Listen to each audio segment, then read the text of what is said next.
Video. Pardon? How can? What is that? How many sources? Okay, there is audio input capture, video capture device, display capture,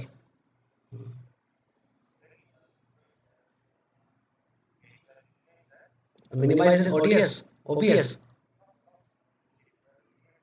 Yes.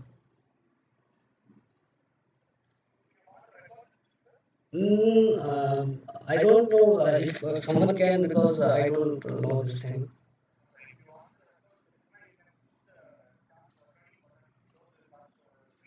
Okay, I'm just clicking the start recording. Fine. Okay. Okay then. Fine. Yeah.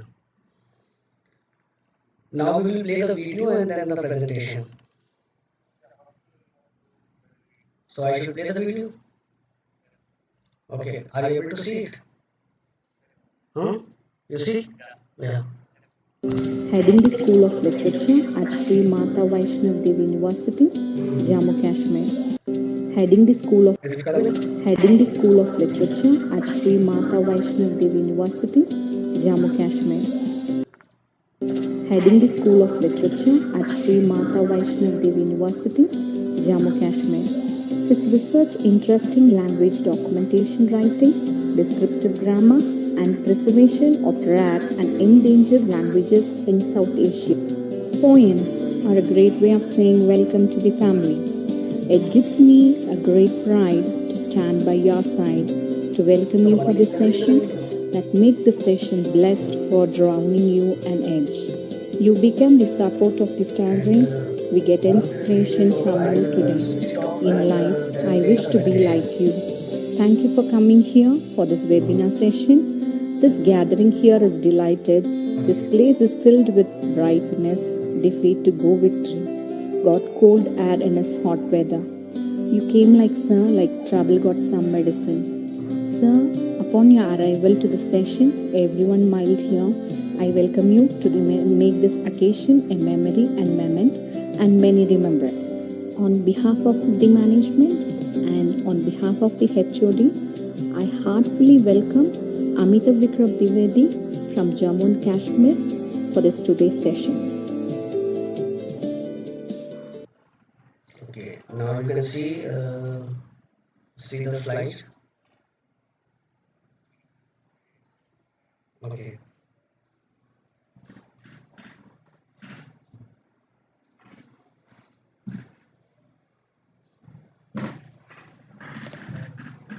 Okay.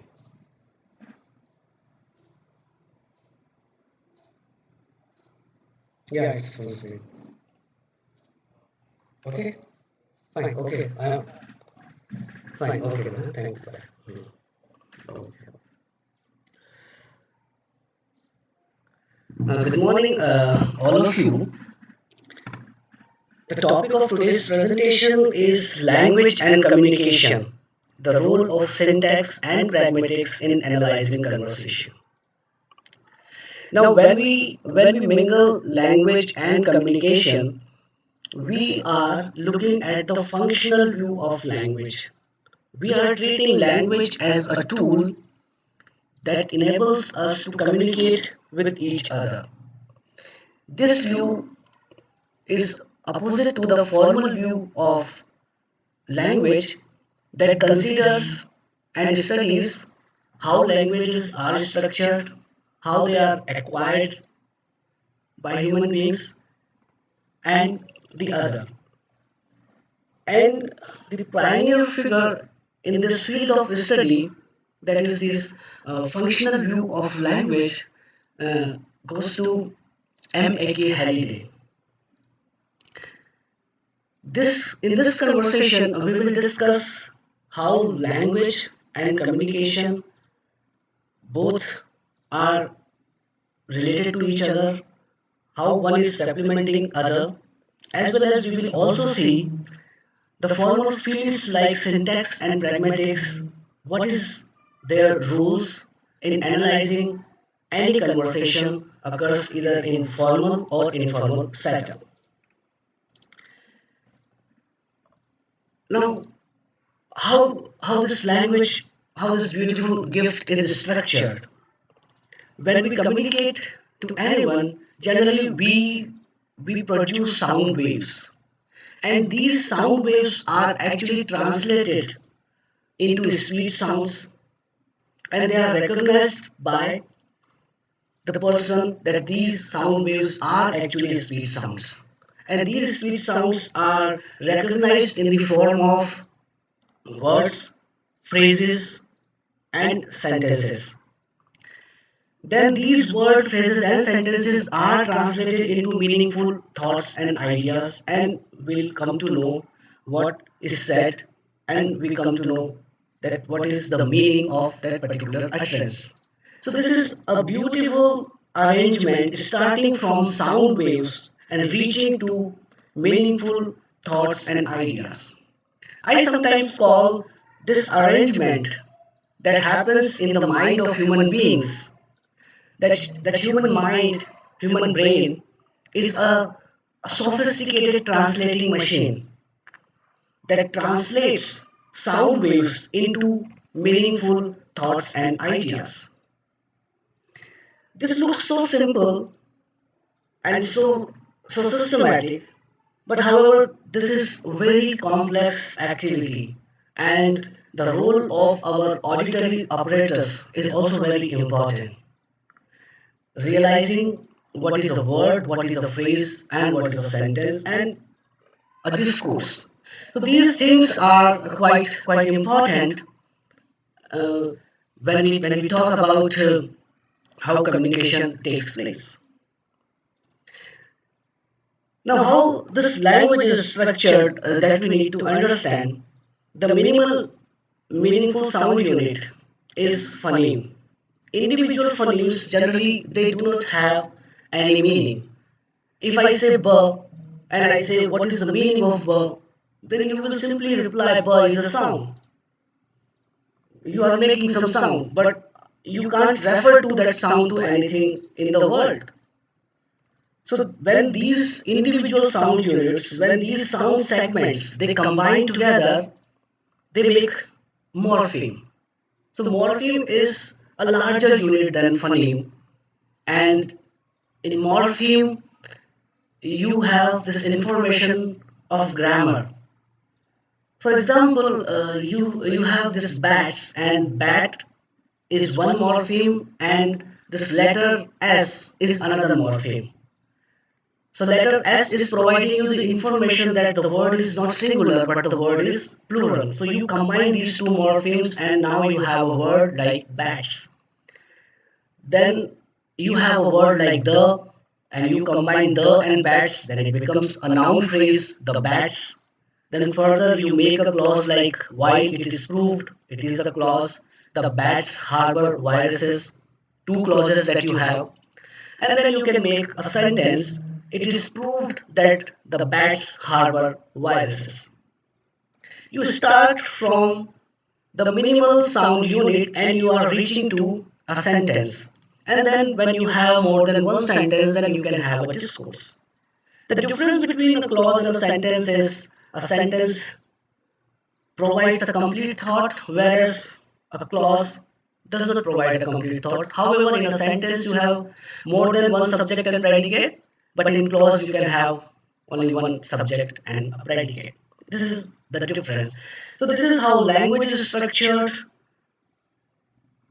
On paper you can see like, okay, this is how this language is coming into being, but in the mind this is how language is coming into being, starting from sound waves. What am I doing now? I am simply producing sound waves, and your auditory apparatus is informing you that I am not producing any sound waves, but I am producing language through these sound waves. And then you realize whether I am producing a specific word, phrases, or sentences, and then you translate and understand them in meaningful thoughts and ideas.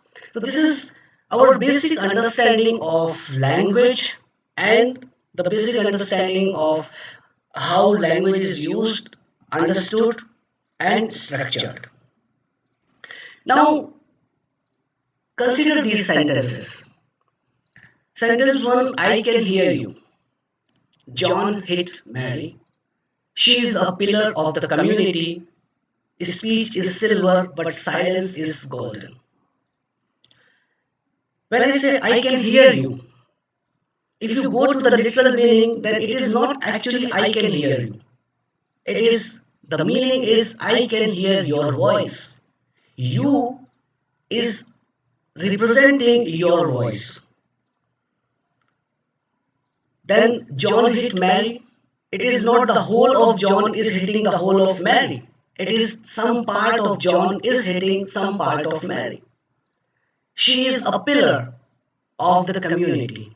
Now, pillar is a construction material that you have, and you are using pillar here. Now, speech is silver. Silver is a metal. Silence is golden. Golden is again a metal, precious metal. Now, what is this? Starting from a very simple sentence, I can hear you, and reaching to speech is silver, but silence is golden, you can say this entire language is metaphoric. The meaning is, the bottom line is that what you say is not what you mean. You always mean something else. This is how communication takes place through language. If you start taking the literal meaning, then you will never reach to meaningfulness. This is the beauty of language. She is a pillar of the community. Now, you are not talking about something that is related to the construction material or a block of rock, but you are talking about the importance of that person and the the strength that is associated with a particular person. So these are simple examples, but they give you significant insight that we say things which are not to be understood literally. Now take this example, a syntax and beyond sentence under the title. Now I would like to say few things about syntax. Syntax is basically the word order. So different languages have different word orders. For example, English has subject, verb, and object. Hindi has subject, object, verb. So likewise, there are thousands of languages spoken across the globe, and these languages they have certain word orders, and they are not many. There are only six types of word orders generally we have for all the languages that are spoken in the world. Now we will take English because English is understood by all. This example, wash and core six apples, put them in a bowl. Let's say someone is instructing you the same.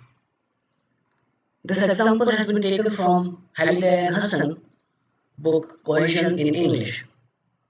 And you know, this is not one instruction but two instructions. First, wash and core six apples, and the second instruction is put them in a bowl. Now, how this word them is crossing the boundary to get the meaning? Because you can ask, what is them here? But you understood. In a communication, if someone gives you this instruction, you easily understand that them refers to six apple. Them is not people, them is not anything else, but them is only six apples. How this thing happens? There is a cohesive relation between them and six apples. Them is your anaphora, that is a pronoun that you have, and that pronoun is in the search of the antecedent. Antecedent is the meaning provider who will provide meaning to them, and in the search, them finds that okay, in my domain, put them in a bowl. There is no single element that can provide me the meaning. Then what them does? Them moves to the previous sentence, crossing the boundary, crossing the sentence boundary, and reaching to six apples. And six apple very gladly provides the meaning to them that okay, them means six apples. This is how communication occurs, and you can see like this is very simple. simple to sentences in imperative form, and but how integrate they are, how they are dependent upon elements that are there in them.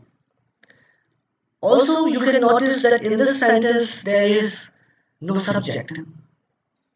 So generally, in the imperative sentence, subject is recoverable from the context. You know the context, that it is you, but you are not mentioning. For example, if someone helps you, then you say thank you. So you won't say I thank you, because you are saying thank you, so I is understood. So this is basically the structure of imperative sentences, where the subject is missing but subject is very much recoverable from the context. And in communication, certain things that are missing, you use inferences, you use your memory, your past knowledge in order to recover those things, recover the context that we have. To move further, consider these three examples: Tolstoy, War and Peace, road signs stop, colorless green ideas sleep furiously, visiting relatives are annoying. So, what do you think about this 1, 2, and 3? Let's consider one. You are you are going to your office and your colleague wishes you good morning, and you reply War and Peace. Do you think it is appropriate? No, it's not appropriate, because you know the culture tells you that reply of good morning is morning, good morning, how are you? That type of thing you do. But if you reply like this, War and Peace, and when someone greets you good morning, then it is quite odd. Similarly, stop. Now, where can you stop? Stop, like you won't find stop anywhere. You will find very specifically stop at road sign. It is a road sign. It's an example of road sign. War and peace can become meaningful. Where can become meaningful? War and peace can become meaningful if someone asks you the question that what are you reading nowadays, then you say War and Peace. That's fine. Or you will introduce the topic. Okay, students, today we will study War and Peace. Fine. Someone asks you, okay, which novel do you like the best, and you say War and Peace, Tolstoy's War and Peace. Then these things are meaningful. So that is certain thing becomes meaningful when it is in appropriate context. Context communication takes place in context. No communication takes place out of context. Similarly, colorless green ideas sleep furiously. This is an example from a book Syntactic Structure written by Noam Chomsky. Noam Chomsky is also known as the father of generative grammar. Now, if you look at this sentence, this is a perfectly grammatical sentence. Colorless green ideas sleep furiously. So, ideas sleep furiously, and green and colorless. Like, now you can question, like, okay, it is a grammatical, but what is the meaning of this? Because so many things are contradictory. Now, something that is a color, like green, cannot be colorless.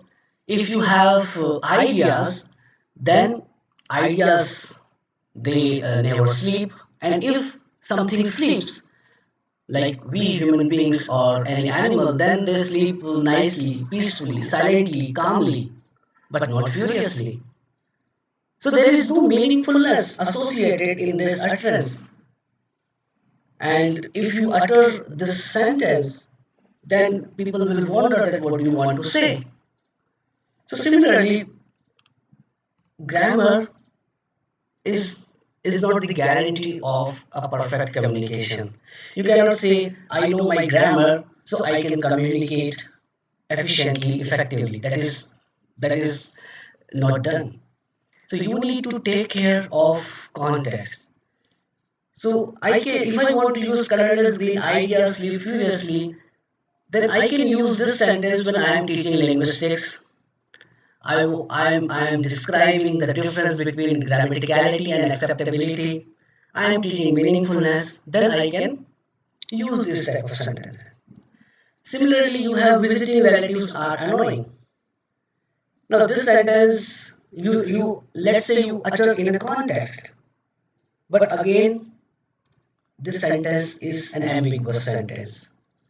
An ambiguous sentence is a sentence that has more than one meaning. We will discuss this example: visiting relatives are annoying in the next slide. So what we have understood, how communication is understood. Communication generally takes place and realizes into a context. And what type of context? Not any context, because in this worldwide, in a day, you have thousands of contexts.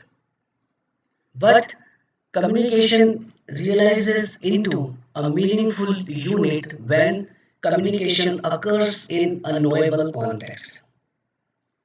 And that knowable context is basically a discourse. And what at one place Bhaktin said, that discourse is a concrete living totality. That means something becomes a discourse when you consider all the things that are happening or that are related to that particular communication. You take into consideration grammar, you take into consideration the literal meaning, you take into consideration the metaphorical meaning, you take into consideration your past memory, your knowledge, all the things, the visuals, all the things you take into consideration, and then your communication becomes a discourse, a concrete, living totality. Now we will discuss ambiguity and how to deal with it. As I as I previously said, that what is ambiguity? Ambiguity is basically an expression, a word, a phrase, a sentence that has more than one meaning. That is ambiguity. Now there is one sentence: I am going to the bank.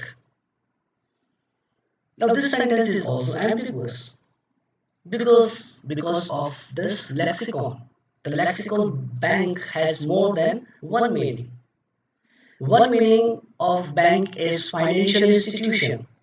Another meaning of bank is river bank. So when a word has two meaning, then at least it has two contexts.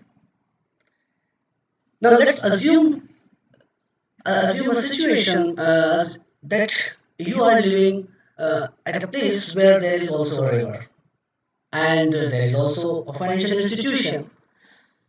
And if you say, I'm going to the bank in the morning, let's say, fine, then it is understood, okay, you are going to a financial institution. But if you say in the night, in the evening, okay, I'm going to the bank, then it is understood that you are talking about the river bank, not the financial institution.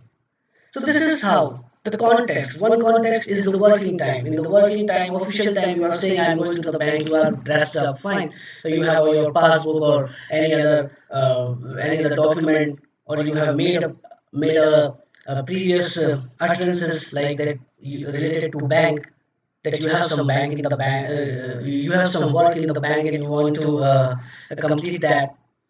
So these are all all or contexts that are responsible to disambiguate the ambiguity. Because as I said in the previous slides, that even very simple sentences are metaphorical. I can hear you, and the meaning is I can hear your voice, not you. The John hit Mary is not simply the whole of John hits John or the whole of Mary, but some part of John hit some part of Mary. To move further, now we have ambiguity. We know that language is ambiguous and it has multiple meanings. So how to deal with it? So these two sentences are ambiguous sentences. Like flying planes are dangerous. Now the one meaning is you are indicating a flying plane, and then you are saying, okay, these flying planes are dangerous. You are just saying to other person, indicating a plane. That is one meaning. Another thing is undertaking the task of a pilot and flying the plane. That is a dangerous activity. So you are just taking about the nature of flying the plane. So again, like this sentence is ambiguous. So how ambiguity is resolved? How ambiguity is solved? Ambiguity is resolved and solved through the context. In which context? What is the context in which your utterance occurs? Similarly, visiting relatives can be boring. Now, this sentence is also an ambiguous sentence. How this sentence is ambiguous? Because whether you are visiting relatives and you find it quite boring when you visit relatives, or relatives are coming to your place and you find this that entire thing is boring. So again, at in one at one stance, like you are moving from your place to relatives home, and in the other situation relatives are moving from their homes and they are visiting you. So this is how simple sentences, very simple sentences, they become quite ambiguous. They have more than one meaning in that. Now, we know that ambiguity is very much the part of communication, and we have how when we question how we can disambiguate or how we can solve ambiguity, then the role of beliefs and attitudes are important. Now, these two sentences, they are almost same, except the last adjective that you have. The judge denied the prisoner's request because he was curious. Sorry, he was cautious. The judge denied the prisoner's request because he was dangerous. Now, if I say, what is he? Then syntax is not going to provide you the answer. He can be judge, he can be prisoner. So here syntax stops. Here syntax is not going to help you to provide you with the answer that for the pronoun he, who is the antecedent. It is whether the judge or the prisoner. But your cultural knowledge, your beliefs and attitudes, they give you the meaning. If he was cautious, then you know who can be cautious. You know judge can be cautious in the first sentence, and you say he is equal to the judge. But in the second sentence, he was dangerous. You can easily say, okay, prisoner. Prisoner is dangerous because you know the nature of prisoners. You know the nature of a judge. That's why your rules and beliefs, they help you in order to disambiguate. Your cultural knowledge is more important than the linguistic knowledge. Your situational competence is more important than the lingual competence in order to disambiguate, in order to communicate properly. Now, the next thing is communication and presupposition. Have you stopped exercising regularly? Second is, have you tried exercising regularly? Again, there is only one difference. The difference is of verb. In the first sentence, you have used the verb stopped. In the second sentence, you have used the verb tried. Now, these verbs, they have different type of denotation and connotation associated with them.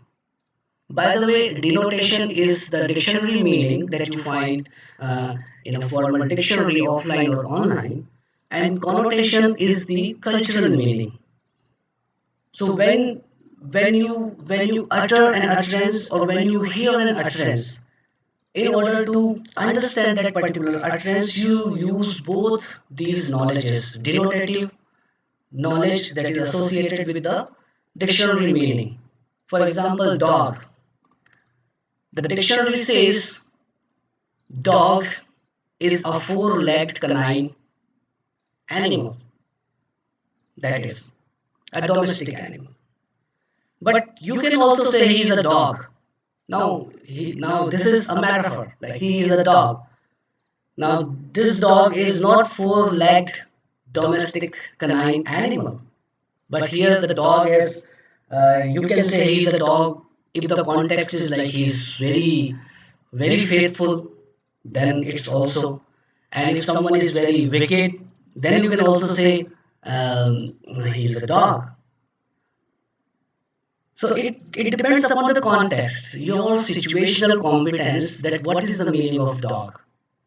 What in what way you are saying the sentence is a dog. Now let's come to this these two sentences, the verb. Now when I say have you stopped exercising regularly, what is my presupposition? I presuppose that previously you have been exercising regularly, and considering that thing in my mind, I said, have you stopped exercising regularly? Now the second thing, have you tried exercising regularly? Now here the meaning is, I know that you do not exercise regularly, and I'm just incidentally I'm saying like, okay, have you tried exercising regularly? Or you are saying like, I have some back pain, or like I have this ailment. Then I'm just saying, have you tried exercising regularly? So these two sentences with one minor difference of word, and the entire meaning is different because presupposition comes into play. So when you communicate, presupposition is very important. You presuppose all the things that are associated with that particular grammatical word. So it's not only the dictionary meaning that is important, but it is also the cultural meaning is that also becomes important. Similarly, another example that you have, the manager admitted that the team had lost. The manager said that the team had lost. Again, when do you admit? When you admit something, when you know that thing factually, and admitted has a meaning that is related to something that is truthful. So manager admitted. That means manager is quite sure that team had lost. This is quite clear. But manager said that the team had lost. It is a quotation. Like you are quoting. Manager said that the team had lost. Now this is like a quotation that you are using, that quoting, but you do not know whether the manager is saying something that is factually true, what is the evidence for that, that's not there. But when you use the word admit, then all these evidence, factuality, evidentiality, those things are also come into play. Another example, Darcy McGee was assassinated in 1868. Darcy McGee was murdered in 1868. Now again the nature. Now murdered and assassinated, like when some important person is killed, then you simply won't use murdered or killed. You use this big word assassinated. So this is again a presupposition. Which word should I use when? Let's say you are going to buy vegetables. So you will not say I am going to purchase vegetable. That will sound a bit odd. But you are going to buy an automobile, a car, then you will say, okay, I'm going to purchase, or you are just you recently you have purchased or bought a flat, then you can use, okay, I have purchased a flat.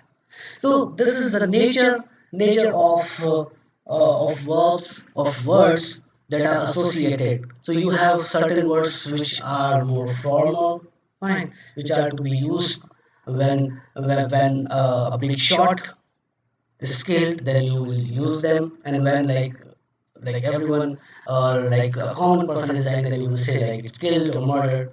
So you will not use for a common or lay person that the person was assassinated. So this is the nature of different words that you have. Then then you have this real life conversation. uh, Now assume the situation. Would you like to go to a movie? Let's say someone is saying, would you like to go to a movie? Now the answer you are providing, I have to study for an exam. Now Now you can see this is the question and this is the answer. Would you like to go to a movie? And the answer you are providing, I have to study for an exam. So what is this? It is you are not simply saying yes or no, but the answer lies in the meaning lies in your answer. When you say I have to study for an example, the meaning is no. But what happens when you say, would you like to go to a movie tonight? And the answer is, it's a bit warm here. Now, you will say, like, what is the connection between the two? There is no connection. So the person will consider whether you are ignoring the request that I made. You do not want to answer that, or you are simply diverting the issue. So this is like the in real life situation these things happen. Generally you won't reply in yes or no, or exactly you won't say no. I would not like to go to a movie tonight. You won't say like this. You will say something else. But the meaning that thing will become the answer of that particular question.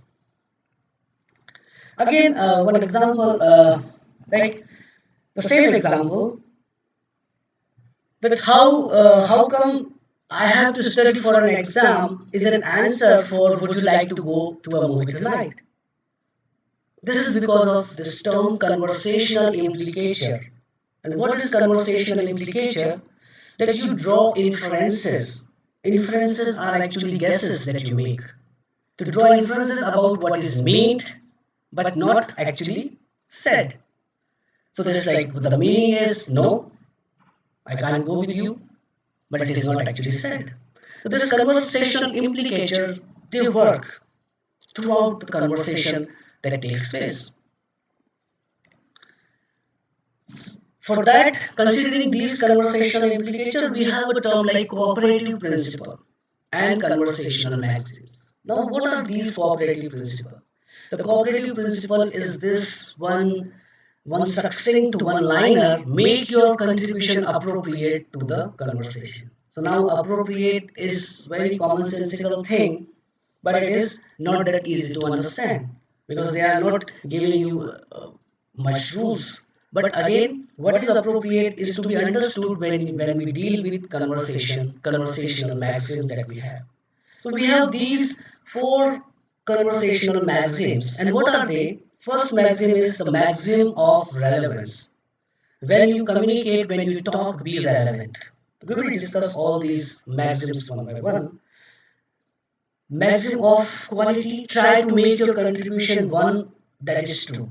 So quality is related to truthfulness. Relevance is related to relevant. The maximum of quantity, do not make your contribution more or less informative than it is required. Quantity is related to appropriateness, adequately contribution that you need to make. The manner, the maximum of manner, avoiding ambiguity and obscurity, and you need to be concise and orderly. So these are basically these four maxims, and we will see now how these maxims, they are either violated or they are maintained in real life conversation. First, relevance. Be relevant. Assume speaker A says, have you finished that term paper yet? Now this is the question. And the answer is, it has been raining a lot lately, hasn't it? Now the speaker will wonder, like, I have asked some questions. Answer can be that no, I slept early. Have you finished that term paper yet? And answer is like, no, I slept early. So that is understood, like, because you slept early. That's why you could not finish the term paper.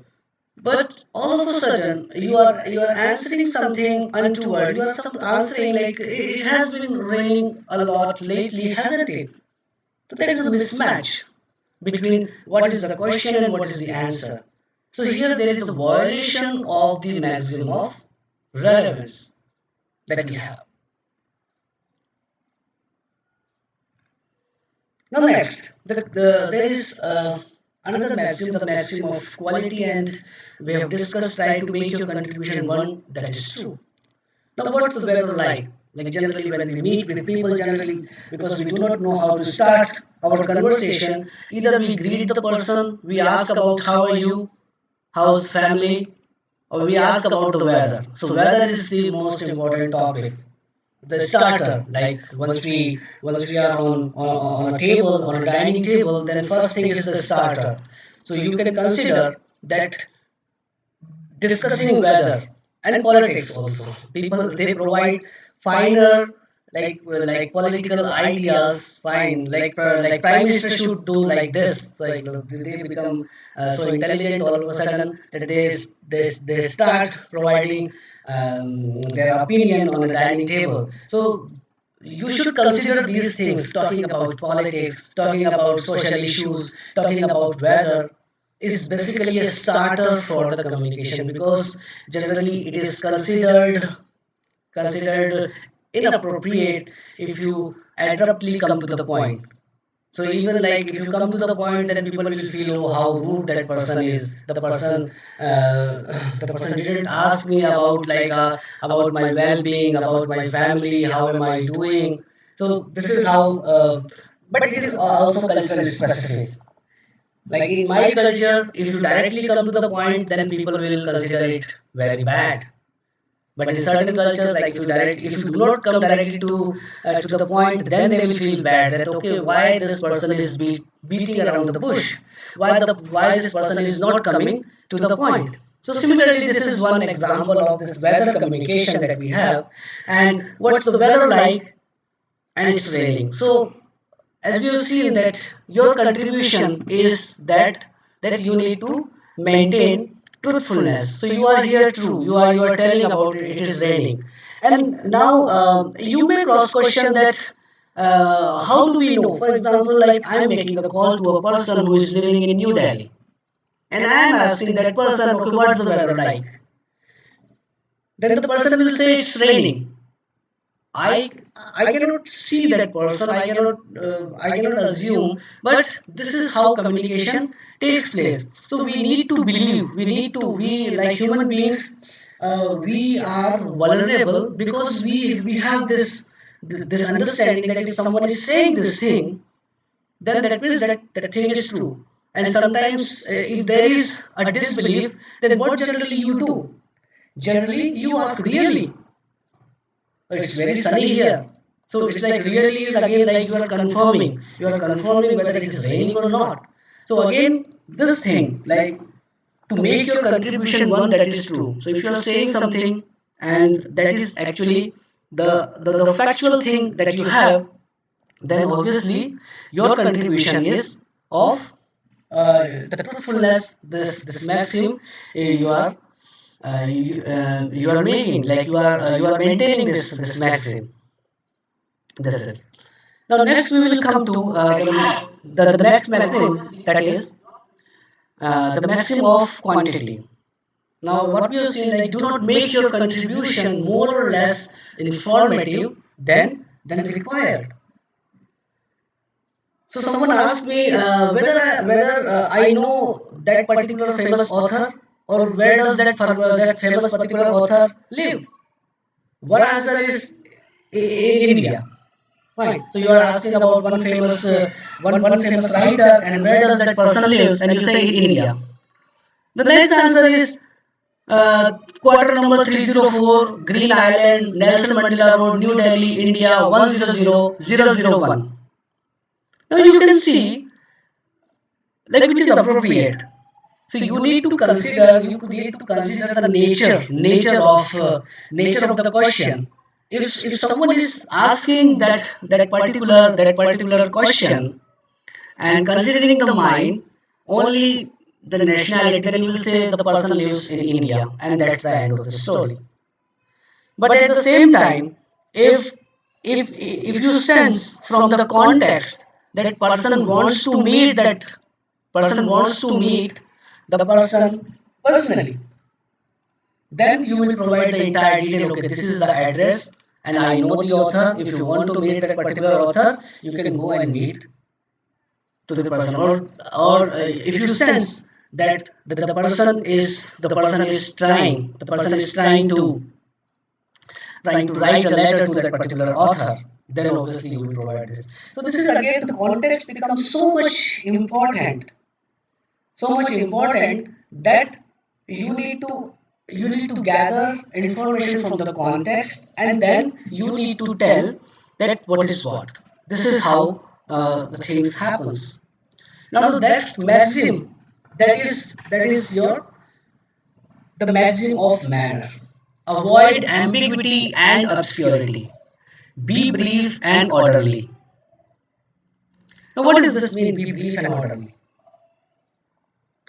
Someone asked about the man, for example, like ambiguity, as I already discussed, that ambiguity is like if a sentence has more than one meaning.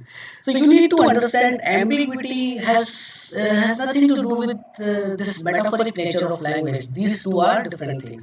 Language is metaphorical. So when I say I can hear you, that means I can hear your voice. That is quite clear.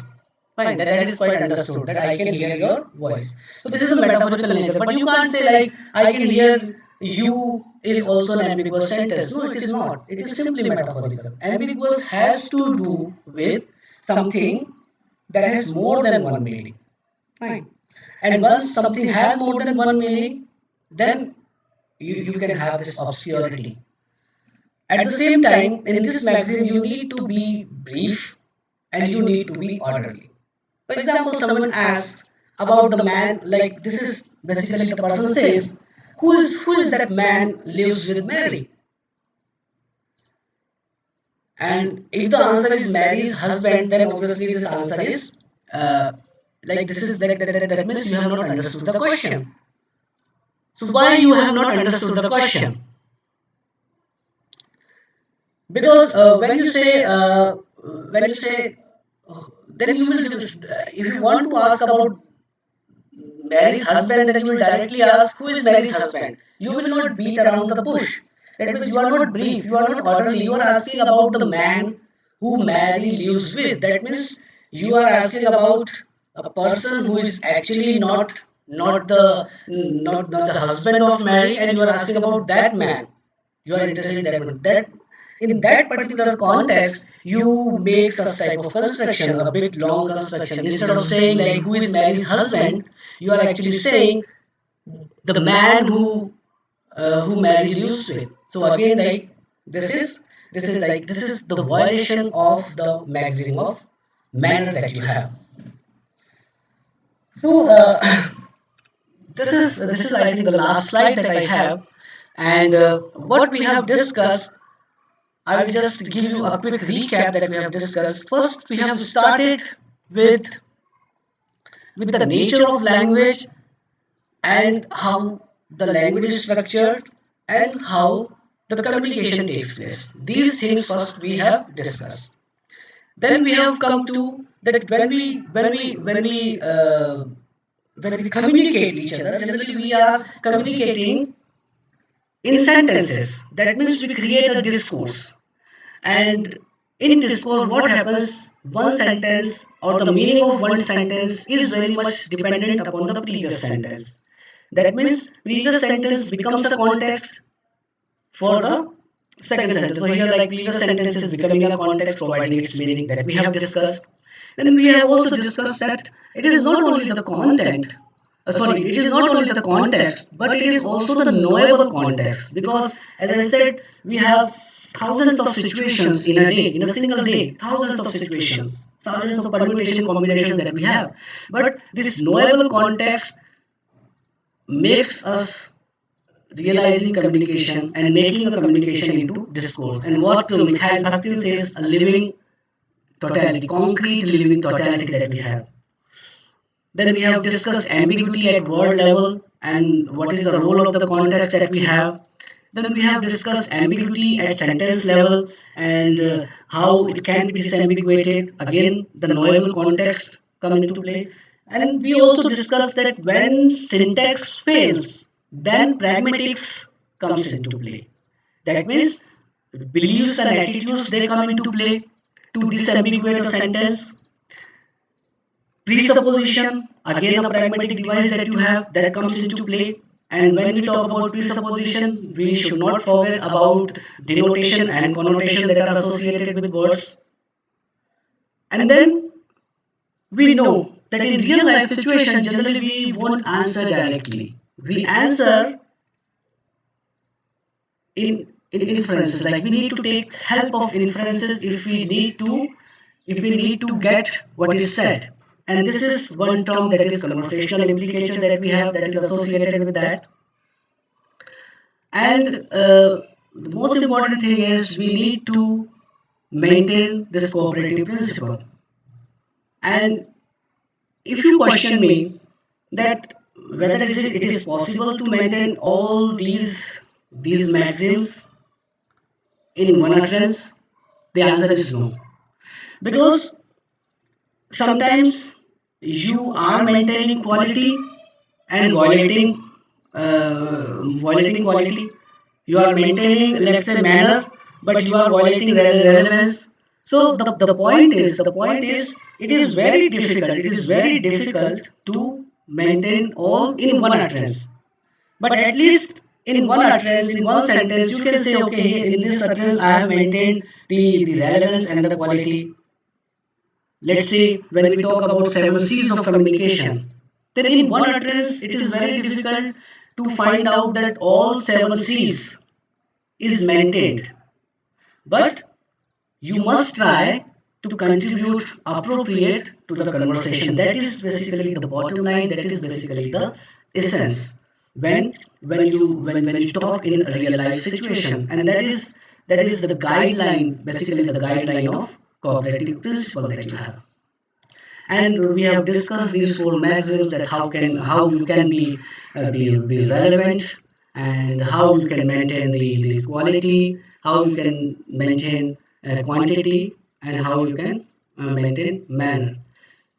So the thing is, like, whether you are maintaining or violating, it also depends upon the nature of conversation.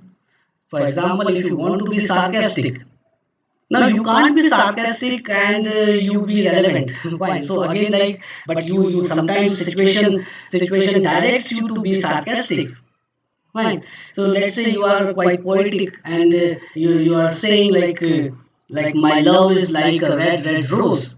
Then my red rose, you will say like, oh, this is a violation of maximum of quality, because your love cannot be a rose. You can't use like this simile that my love is like a red rose.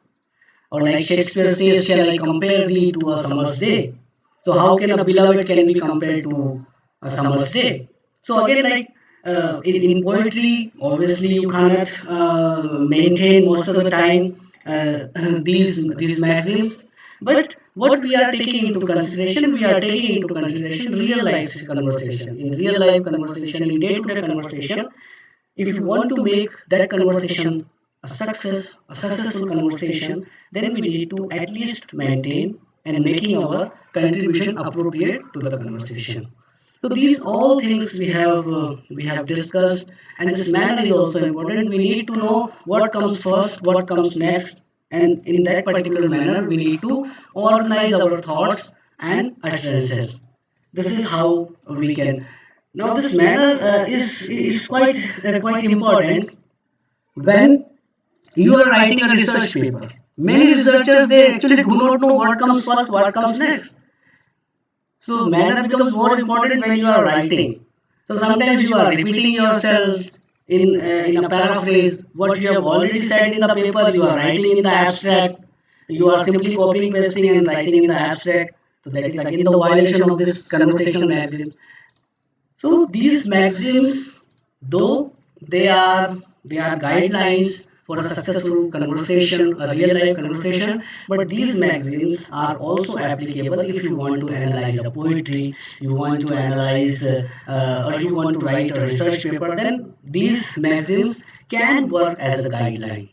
So you need not to see these maxims with a narrow lens, but you need to take these maxims broad, and you can apply them. If you read about them more, then you can apply them to other other genre. You can even like apply these things when in a novel two characters are communicating with each other. There is a dialogue. Then also you can use a theoretical lens of these maxims, and you can analyze that particular conversation that happens between two characters. So there are lots of possibilities. You need to look at that. And with this, I end this presentation.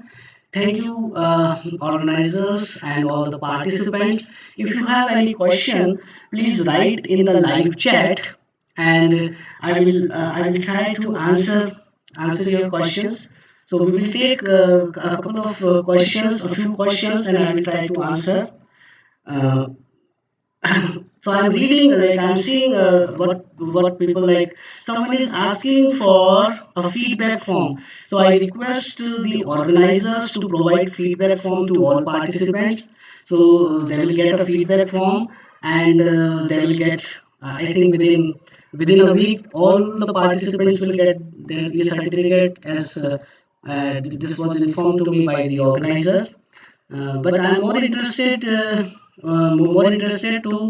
know your questions, please.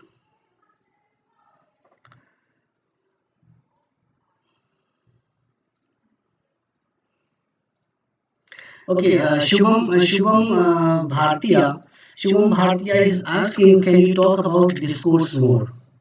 So I'll give you a more commonsensical, a very lucid definition of a discourse.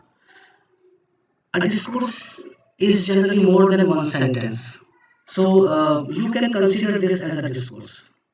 The sentence that we have, like wash and core six apples, put them in a bowl. So this is like crossing one boundary. Like one sentence is complete, second sentence is start, but second sentence is dependent upon the first sentence. This is the starting line of discourse. Fine, this I can say. But at the same time, you also need to keep what Mikhail Bakhtin says, concrete living totality. If you want to, if you want to analyze a conversation, the conversation itself is a discourse, then you need to take into consideration presupposition, setting, right? Then the topic, and the denotation and connotation, and your past beliefs, attitudes, memories, knowledge, all these things you need to take into consideration. That is inherent part of actually a discourse, because someone who is creating a discourse, that person also has all such things in his mind, and the person who is hearing and decoding that discourse, that person has also all these things. So that is basically the understanding of the discourse. Bilal Dhar is asking, uh, kindly differentiate between structural ambiguity and semantic ambiguity. Now, structural ambiguity is related to the sentence that I said because of the structure. Like this is the structure. Visiting relatives. Now, visiting, this participle is working as an adjective. Visiting relatives can be put in. Now, this is structural. This is very much structural. But you have this, not the semantic but the lexical one. Like this is because semantic is related to meaning, so we can't say semantic but the lexical. So this is lexical because there is only one word that has more than one meaning, and that's why there is an ambiguity. So this is the difference that we have. This is a lexical ambiguity, and this is your structural ambiguity. Any other question we have? Mm. Okay. Tanushi Dikshit is saying very interesting and knowledgeable presentation. Thank you, Tanu. Fine. Then, okay. Saravanan Jagannathan, very informative. Thank you. But please also ask your questions. I want to know about coherence in the text. Okay, Shubham Bhartiya is asking about the coherence. Now, coherence is related to the cohesive, like how does coherence takes into place because of the cohesive devices. You use cohesive devices. What are cohesive devices that you have? Here we have an example of cohesive relations. Coherence, if you want to reach to coherence, you need to use cohesive devices like however, moreover, further. I would like to say, fine, as we have discussed. What these are, these adverbs, these phrases For example, if I want to repeat something that I already said, so I need to say, we have previously discussed, but I am saying because of this. What is this thing? This is again a coercive, like this sentence becomes a cohesive device, this entire thing, because I'm repeating myself and I need to say it again in order to maintain coherence. Otherwise, if you are the audience are not informed, the audience will think that why this speaker is repeating again and again all the same thing. So something, when you are saying something, your audience will always be informed. When they are informed, then they will take it very smoothly, very nicely. But if they are not informed, then whatever you say, it will be like an abrupt thing to them. So that's why in order to maintain a coherence, we need to use cohesive devices, because we have seen like how cohesive relations are important across sentence boundary. And after all, what is the aim of any conversation communication? To reach meaningfulness. That is, we want to be understood, and we say something that is meaningful. That is the essence. So, any other? Let me say. Can okay. So this is. Okay, someone is asking, can I share the PPT? I think I have put this session on the recording mode, so this session will be recorded, and I will post this session on my YouTube channel, and that YouTube channel is after my name, Amitabh Vikram Dwivedi. You can go to my YouTube channel and you will find all these sounds, all these slides, and the entire presentation as well. Okay, so this is the answer. I think if there is no further question, then I can I can end the session. Fine. And I request once again the organizers to provide all the participants the feedback form so they can provide the feedback, and kindly ensure that all the participants must get their e-certificates on time. So I end this session. Thank you all.